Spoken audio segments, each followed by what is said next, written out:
Governadores do Sul e do Sudeste estão mobilizados. Nesse fim de semana se reúnem em São Paulo para discutir a questão da reforma da Previdência e também a crise dos estados. Então eu quero convidar aqui para o programa o governador de São Paulo, João Dória. Governador, bom dia. Bom dia, Daniel. Bom dia, Rosane. Bom dia, Carolina. Bom dia aos ouvintes da Rádio Gaúcha. Muito obrigado por nos atender nessa sexta-feira. Governador, agora nós temos essa nova mobilização dos governadores e todo o tema, né, toda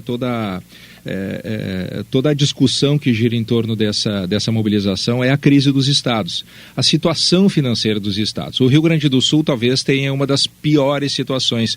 O que esse movimento dos governadores quer, pretende e vai conseguir tirar desse encontro que ocorre nesse fim de semana? Daniel, eu me permitiria aqui acrescentar um ponto importante na discussão do COSUD, que é o consórcio dos estados do Sul e Sudeste do país, que foi formado há 30 dias numa reunião que aconteceu em Belo Horizonte e agora tem a sua segunda reunião aqui em São Paulo, que começa amanhã às 8 horas da manhã no Palácio dos Bandeirantes, na capital paulista. Mas tem um ponto importante, eu já volto à questão fiscal, que é a reforma da Previdência.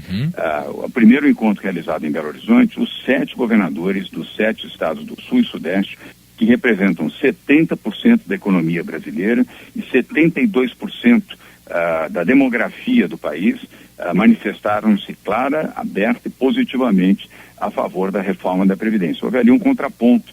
Vocês se lembram, e Rosane, Carolina e os ouvintes da Rádio Gaúcho, que há 45 dias atrás, portanto 15 dias antes da reunião do COSUD, um encontro de governadores do Nordeste no Brasil tinham se manifestado contra a reforma da Previdência.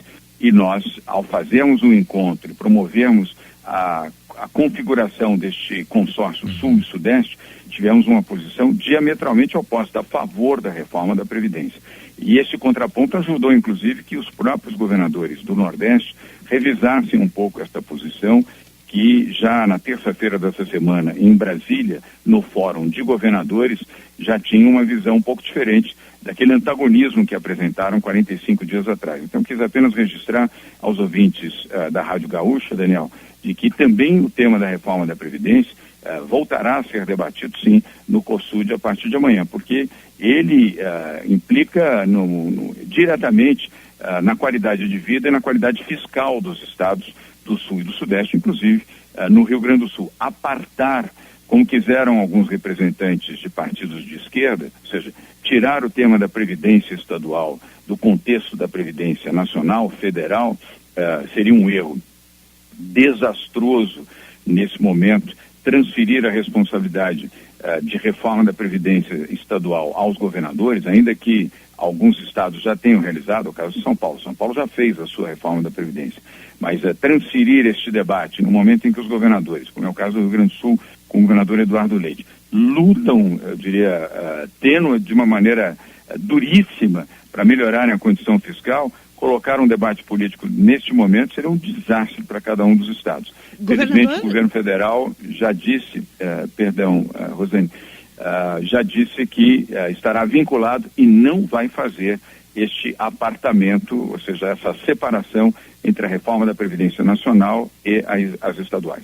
Antes de a gente entrar na crise dos estados mais especificamente, que foi a pergunta do Escola, como o senhor falou em Previdência, aqui no Rio Grande do Sul também há uma reforma da Previdência parcial, digamos, até onde era possível já foi feita, e há um ponto específico em que esta proposta atual, até nessa o Rio Grande do Sul acabaria perdendo. Aqui, por exemplo, os policiais militares já pagam 14% de contribuição, e pela proposta, equiparando-se às Forças Armadas, a contribuição deles ficaria menor. Esses pontos, na sua opinião, eles devem ser mantidos? Vale a pena pagar esse custo, contando com as vantagens que teria, por exemplo, a ampliação da idade mínima? Rosane, não, é por isso que nós estamos discutindo isso com o governo federal. E o ministro Paulo Guedes tem sido sensível, assim como o relator Rogério Marinho, nesse debate. Eles não têm se furtado a dialogar e dialogar, vamos dizer, com ouvidos sensíveis, não com ouvidos de mercador de que ouve e não registra. Não faz sentido. Estado. São Paulo também teve aqui a sua regulamentação na reforma da Previdência Estadual e não faz sentido você reduzir a contribuição que hoje é de 14% para 11% por uma medida no plano federal dentro dessa linha. É preciso bom senso e equilíbrio no âmbito do governo federal, de que não pode regredir, não pode andar para trás. A situação já está difícil como está. Piorá-la ainda mais e regulamentar a piora não faz o menor sentido. É tiro no pé, na canela e no joelho, para usar aí uma terminologia popular. E o ministro Paulo Guedes mostrou sensibilidade e o relator Rogério Marinho também. Será preciso que o Palácio do Planalto também compreenda isso, né? Governador, eu tenho ouvido aqui no Congresso Nacional a seguinte crítica ao governo Bolsonaro, que ele está muito concentrado, jogou todas as fichas na reforma da Previdência, mas outras ações deveriam ser tomadas dentro do Ministério da Economia para alavancar a economia, para promover a geração de emprego, a recuperação dos estados. Como é que o senhor vê esse cenário e que ações são essas que o Ministério da Economia poderia colocar em prática, até levando em consideração a potência que é São Paulo, a quantidade de empresas, de indústrias que está em São Paulo? O que poderia ser feito nesse momento para alavancar a economia e gerar emprego? Carolina, eu compreendo, evidentemente, a posição do governo federal e do ministro Paulo Guedes de priorizar a reforma da Previdência. E eles estão certos nesse sentido. É quase um discurso único neste momento, porque é a prioridade absoluta para o país. Eu não condeno o fato de esta concentração focada na aprovação, no debate e na aprovação da reforma da Previdência, que, a meu ver, será aprovada, e isso até o final do mês de julho. Tem uma visão otimista, quero registrar aqui aos ouvintes da Rádio Gaúcho.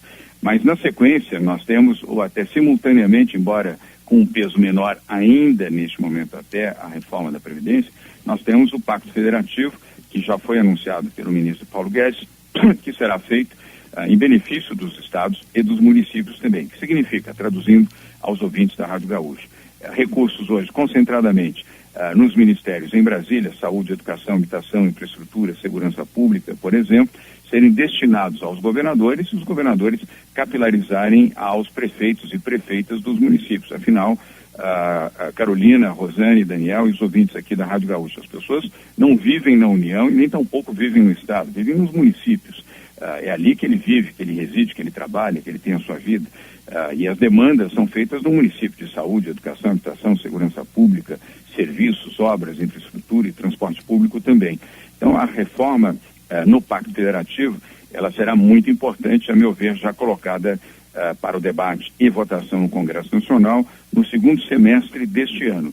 E no primeiro semestre do ano que vem, Carolina, a reforma tributária, também importante para uma simplificação tributária e gradualmente, até porque com a reforma da Previdência nós teremos uma melhora na economia brasileira, isso é absolutamente seguro, nós poderemos ter no âmbito federal e no âmbito dos estados e também dos municípios, gradualmente redução de impostos e não mais criação de mais impostos, como foi a norma que ditou o Brasil nos últimos 30 anos, né? Aqui em São Paulo, inclusive, quero registrar os ouvintes da Rádio Gaúcha, nós já começamos aqui a fazer reduções graduais de impostos do ICMS, que é um imposto estadual, fazendo isso de forma conscienciosa, cuidadosa, zelosa no respeito a uma condição fiscal sólida, mas ao reduzir impostos, gerar mais capacidade de produção e competitividade para a indústria, comércio, setor de serviços e, ao mesmo tempo, mais empregos, que, aliás, é a prioridade número 1 para um país que tem 13 milhões de desempregados. No caso do Pacto Federativo, governador, a gente até tem uma certa descrença ao ouvir essa expressão, porque tantas vezes se promete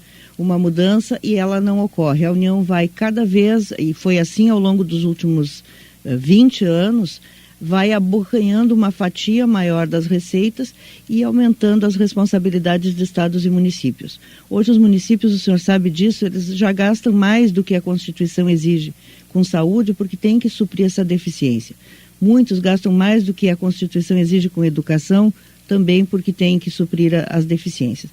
Como é que seria um modelo ideal de distribuição de encargos e de receitas no desenho que o senhor faz de um pacto federativo verdadeiro? Não, o pacto federativo ele tem que ser verdadeiro, como você colocou, Rosane, e ele tem que representar, de fato, a distribuição de recursos e a desconcentração de recursos em Brasília. E exemplos também de desoneração fiscal. É que, no momento, volto a repetir, a prioridade é a reforma da Previdência. No segundo momento, com o Pacto Federativo e as demais reformas, inclusive esta tributária, um país que tem um excesso de impostos impostos que se sobrepõem, isso vai ajudar e facilitar decisões do governo federal e que poderão espelhar circunstâncias melhores para que estados e municípios também possam fazer isso, desonerando determinados setores e simplificando fiscalmente a vida dos contribuintes, sejam pessoas físicas, sejam as pessoas, chamadas pessoas jurídicas. E, obviamente, temos um novo patamar no país com a entrada de investimentos sólidos no país, que é o que eu acredito que tenhamos a partir de agosto, após a reforma da Previdência. Aliás, essa será a nova inflexão, Rosane, Carolina e Daniel, e ouvintes aqui da Rádio Gaúcha, no país, porque a entrada de mais recursos e novos investimentos poderosos em setores de infraestrutura, no agronegócio, na indústria de ponta, tecnologia, isso vai proporcionar uma transformação econômica no país, geração de milhões de novos empregos ao longo do tempo. É evidente que isso não há mágica também nesse processo, mas há um início nesse processo e, a meu ver, o início será imediato. Feita a reforma da Previdência, imediatamente começam a destravar investimentos em vários setores da economia brasileira. Governador, eu sei que ainda é cedo, mas a política é dinâmica. Quero lhe perguntar, o senhor será candidato à presidência da República nas próximas eleições? Porque é um assunto que se fala muito aqui em Brasília. Rosane, não é a hora de falar sobre isso. Nós temos aqui, todos nós, governadores eleitos, temos que estar concentrados e focados na gestão dos nossos governos e nos nossos estados. Essa é a forma responsável e correta. Acabamos de eleger um presidente da República, o presidente Jair Bolsonaro. Nós temos que compreender que ele tem 4 anos de mandato. Não é hora de discutir esse assunto, é impróprio e inadequado. Vamos deixar para discutir isso no momento adequado e no momento apropriado. Agora é hora de Brasil, apoiar a reforma da Previdência e fazer boa gestão nos estados. Mas o PSDB está se discutindo, né, governador? Está discutindo o que o partido quer ser. Nós entrevistamos esses dias o ex-presidente Fernando Henrique aqui no programa, ele falou a respeito disso. E essa semana o Fernando Henrique voltou a falar a respeito do futuro do PSDB e disse que não é favorável a uma direitização do partido. Qual é o rumo do PSDB, governador? Olha, o presidente está certo. Aliás, eu respeito muito o presidente Fernando Henrique Cardoso.